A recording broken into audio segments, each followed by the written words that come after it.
Hello, my name is Bernita Burge, and today our topic is progressive discipline. I'll be your presenter. Let's start with our agenda, first of all. We begin with a definition of progressive discipline, and then you'll hear from an HR representative in the live session. We'll also discuss your rights as a supervisor and the employee's rights as well. We'll talk about personnel files and subject files, as well as evaluating and correcting employee problems. Next, we will discuss conduct versus performance issues, and you'll see a DVD on documenting the process of progressive discipline.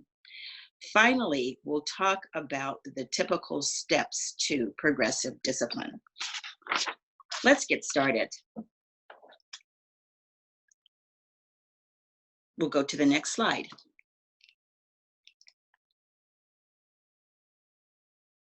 And we'll go to the next slide. What is progressive discipline? It's a step-by-step process that's designed to do three things. One, to encourage an employee to improve their performance or behavior. And two, to communicate the exact consequences to the employee should they choose not to improve. And the third is that you are tracking performance or behavior for your employees. Moving to the next slide. What is a successful outcome? Well, there are two possibilities. One, the employee chooses to make necessary changes in performance and or conduct that enables him or her to perform at an acceptable level.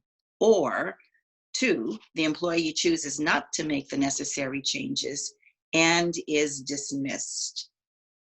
The outcome is completely up to the employee. Next slide.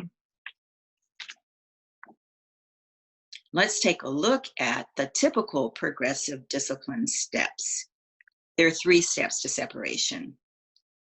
Before we begin those 3 steps, let's take a step back and talk about counseling and warning. And these are the precursors to progressive discipline. If counseling works, if warning works with your employee, then there's a good chance that you may not have to embark on the 3 steps. So much of progressive discipline depends upon the offense that the employee is guilty of to begin with. We'll go to the next slide, and you'll see that there is no real flow chart. Each case is very, very different depending upon the circumstances. Next slide. You'll be hearing from the employee representative in the live session, and that representative will be covering several of the major steps in the road to separation, should that be necessary. On the next slide, we'll talk about determining appropriate and effective action for each case. And the employee representative will talk about determining the relative seriousness, reviewing the employee's history, and implementing more punitive action if recent and relevant history exists that would warrant progressive discipline. Remember that you won't be alone. You will have an opportunity to discuss the case with your manager, your supervisor, as well as the employee representative who will work with you step by step in each phase of the case. And again, that's what we'll be viewing in the live session. On the next slide, I want to ask you an important question here. Think about a performance conduct or problem with one of your employees. What are the consequences if you do not solve the performance problem? Take a moment and jot down your answer. What do you think would happen? Now think about those consequences. The consequences to you as supervisor, the consequences to the employee, the problem employee, to the whole team, and the consequences for the next supervisor. Next slide.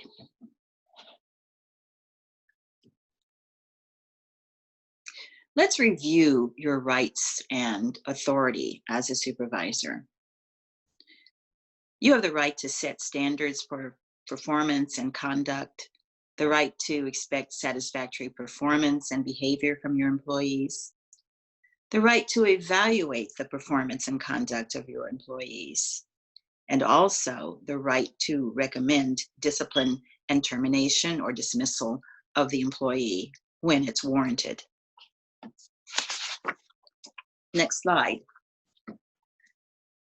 Now consider employees' rights. Every employee has the right to know what is expected of them, and also to know when expectations are not being met, to be given the opportunity to improve, as well as to be informed of the consequences for not improving. Next slide. Every supervisor wants to avoid progressive discipline. It's a long process, and it's not a pleasant one for either party.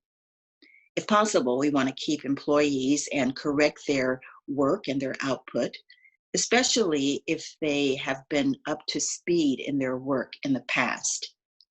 They may have developed some bad habits, and hopefully we can turn them around and get them back on track. As a supervisor, you want to work with a good team, a strong team, one who is very, very considerate of the work that they do and their output. So avoiding progressive discipline is really something that all supervisors want to do. Now, let's talk more about the process on the next slide. Let's discuss really what we're looking at in terms of the process. Is it a performance or a conduct problem? They're two very different things. If it's performance, the employee isn't doing the job the way the supervisor expects it to be done. If it's a conduct problem, the employee is failing to follow established rules, policies, and procedures. So how do we correct conduct problems? Well, first we want to ensure that the employee is well aware of required rules, policies, and procedures, and also the consequences for failure to comply with the rules, policies, and procedures. And then, when necessary and appropriate, we want to be sure we're applying progressive discipline fairly and consistently across the board. Next slide. And here are some suggestions for correcting performance problems. One is feedback, which might be in the form of coaching or performance evaluations. Another would be additional training if needed, or information on job descriptions, standards, policies, making sure that those things are clear. And you would also want to determine whether or not that employee is really willing and able to perform the job. On the next slide, let's talk about what we need to do before progressive discipline begins. Now, what we want to do is think for a moment about how we would fill in each of the blanks here. Wait to discuss the problem until such time as you feel. And what would you place in those two blanks? Go ahead and think about that, and I'll just give you a quick moment to read through that and determine what your answers would be.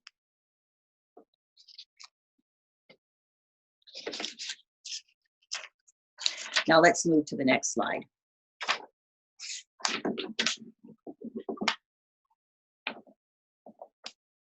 Before progressive discipline starts, you do want to ask yourself, did the employee have a reasonable period of time to improve their performance? Did the employee have full knowledge of the consequences if no improvements are made? If the performance problem is severe, does the employee know that they are forcing you to go through the progressive discipline process with them? Don't get off track. When you start this process, what you want to do is continue step by step, following the model that we've talked about. On the next slide, let's talk about evaluating the problem. Be sure that you know all the facts, that you are being fair and objective, that you are not influenced by personal feelings or bias, and that you apply policies and rules in the same manner with all of your employees across the board. On the next slide, let's talk about engaging the union. You do want to go to the DHR website and read the MOU, research that Memoranda of Understanding, which is the agreement between the union and the city. The question to ask yourself is it a union matter? Go ahead and establish a relationship with the union. You have something in common that you may not have thought of, and that is that you're both invested in the success of your employee. Next slide. You'll know that a problem does exist and that you need to go further with the process when counseling and warning has not worked. That is where we begin. Let's go to the next slide. There are 7 tests for a just cause for pursuing progressive discipline. Next slide. And we'll discuss those steps as we go along. Now let's talk about the official personnel file. You know that there is only one official file, and that rests with Human Resources. What do you think is in that file? An application? A resume? Now, those are a couple of things, but what else is contained in that file? Let's look at the next slide. Let's quickly review what's there. You do have the application. You also have general employment history records. You have letters of reference. You have awards or letters of commendation. You have corrective action files, certainly all of the performance evaluations that have accumulated over time, classification actions, any separation papers, training certificates, and payroll information and records as well. So who can review this file? Let's go to the next slide. The employee,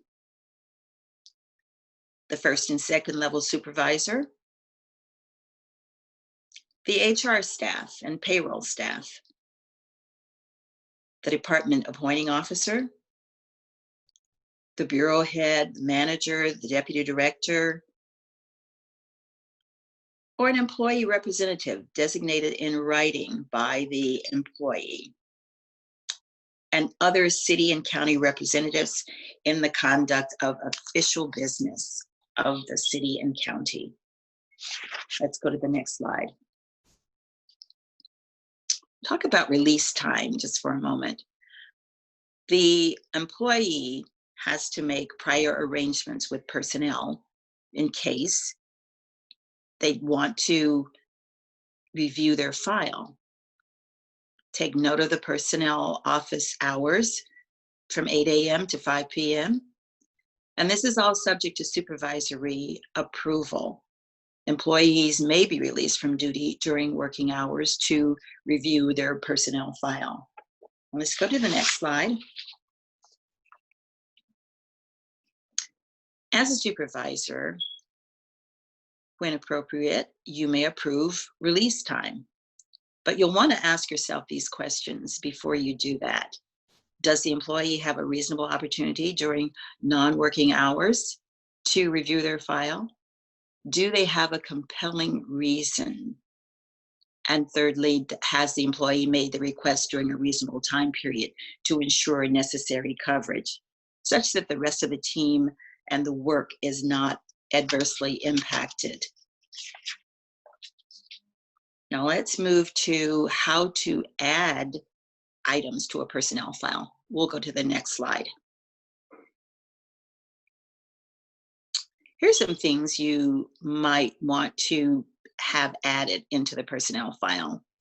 Surely you want to have your personnel evaluations in there. They go automatically into the file.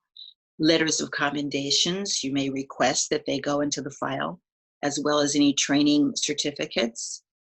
Documents relating to disciplinary actions go automatically into the file. And rebuttals to adverse actions and evaluations may be placed into the file as well. Let's go to the next slide.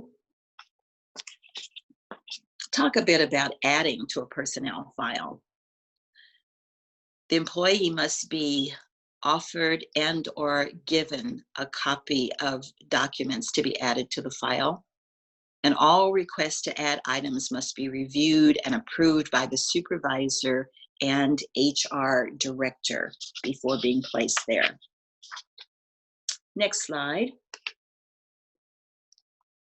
As far as removing items from a personnel file, all official civil service or HR documents on certification and appointment processing are non-removable. That means they stay in your file for the duration of your employment. Removed items are subject to provisions of the citywide personnel records guidelines and applicable MOUs and the approval of the appointing officer. Written request must be sent to the senior personnel officer for being placed in the file. Next slide. What about supervisors' records and subject files? Well, as a supervisor, you do keep your own records by subject, not by name. These are confidential records, and they should be secured and locked for that reason. Next slide. Subject files contain documentation, emails, performance evaluations, coaching, any trainings, and are generally purged after appraisals are completed. Next slide, please.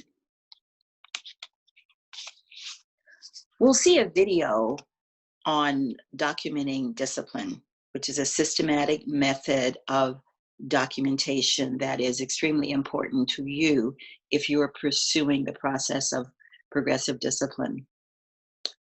You will see this video in the live session. Let's go to the next slide.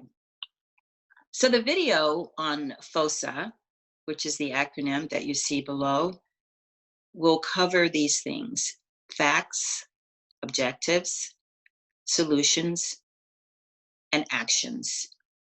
And this is a systematic way of documenting all of the information that is contained as you move forward with progressive discipline. Let's go to the next slide. Just another word about journal entries that you are keeping up with along the way. They should be brief, specific, and focused on behavior. An example might look something like this. Ron, 30 minutes late for work, third time this month. Counseled him on the importance of being on time each day. It's brief enough and yet specific enough, and it focuses on behavior. Moving to the next slide.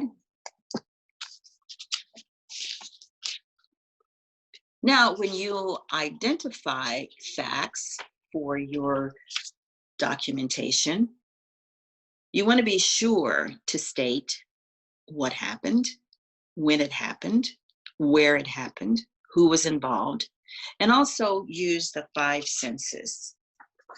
Next slide. Using the five senses is going to be very helpful to you here. What is it that you saw? What did you see? What did you touch? What did you hear? What did you taste? What did you smell? Moving on to the next slide. Here is an example of constructing specific facts. Joe is frequently tardy. Joe was intoxicated. Joe does not follow instructions. Joe is not getting his work in on time. Joe is not using tools correctly. Now, what is missing here? And I'll have you think about that for a moment. Examples. Yes, examples are missing. So when you start this documentation, as you go down the list of the things that Joe has done or has not done, you also want to include specific examples of all of those things. We're moving to the next slide, and we will be practicing talking to your employee when we convene in the live session. Next slide. Also in our live session, as we go through our skill practice, we're going to be broken into groups to do that. So that will take place when we convene. Next slide.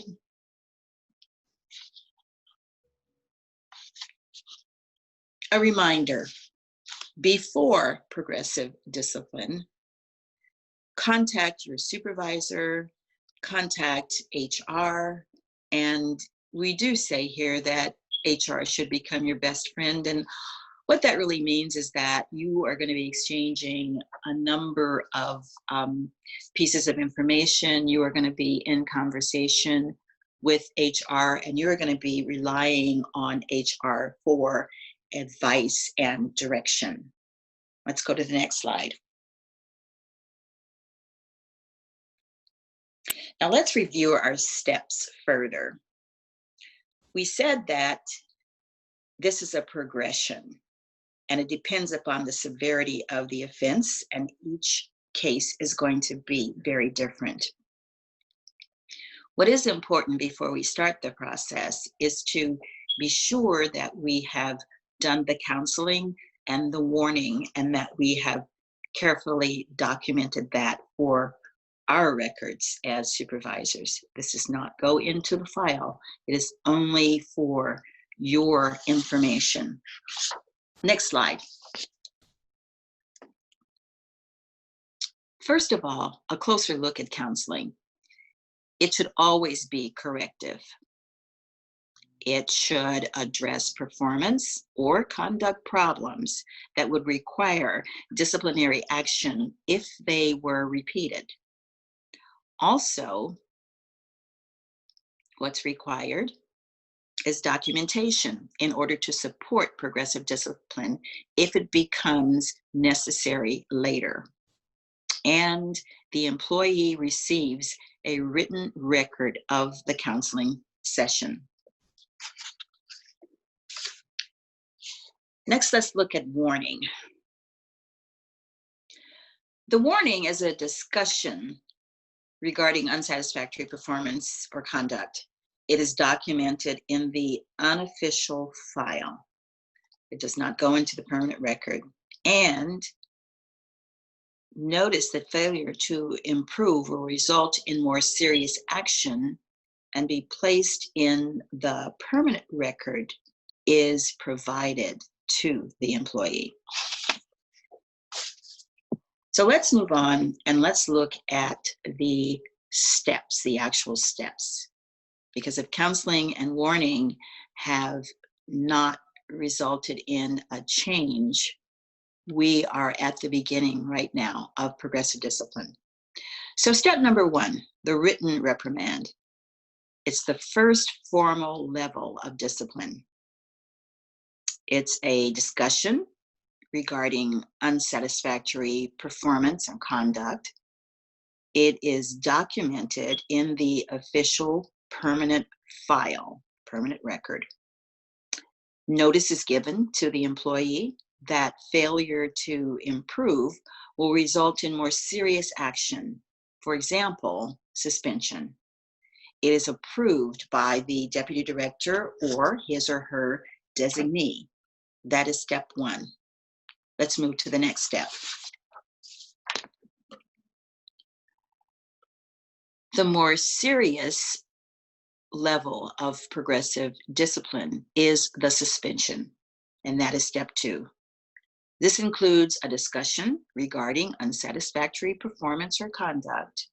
The employee is removed from the job from 1 day to 30 days without pay. There is documentation that is placed in the official personnel file. Notice is given to the employee that failure to improve will result in additional days of suspension or termination. All of this is approved by the director of the department.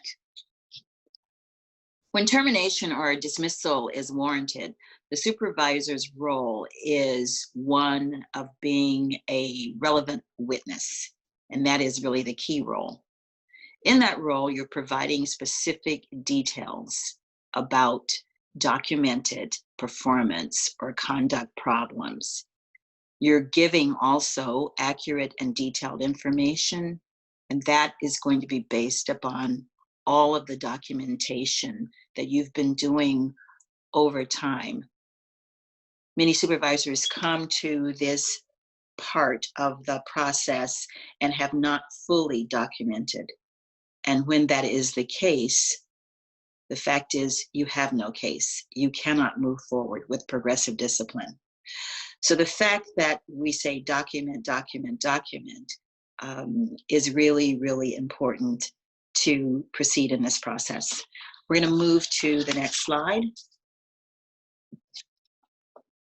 which is case preparation.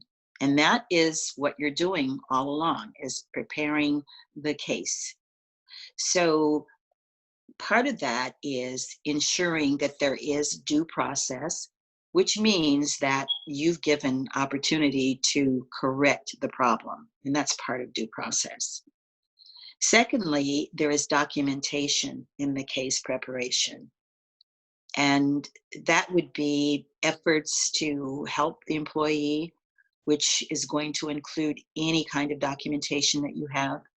Another part of that might be what we call a PIP, and that stands for a Performance Improvement Plan, which is a plan that you work together with HR on to implement with the employee. It gives a certain amount of time to actually improve the problem, whether it is conduct or performance. And it ensures that the employee has ample opportunity to correct whatever has gone wrong. So HR is going to work with you on that process, and it really is important that that's included in your case preparation. Next slide. Here is a focus on Weingarten rights, which I will let you read through. The HR representative in the live session will discuss fully what those rights are, how those rights came to be for employees, and jot down any questions that you might have about that in preparation for the live session. Next slide.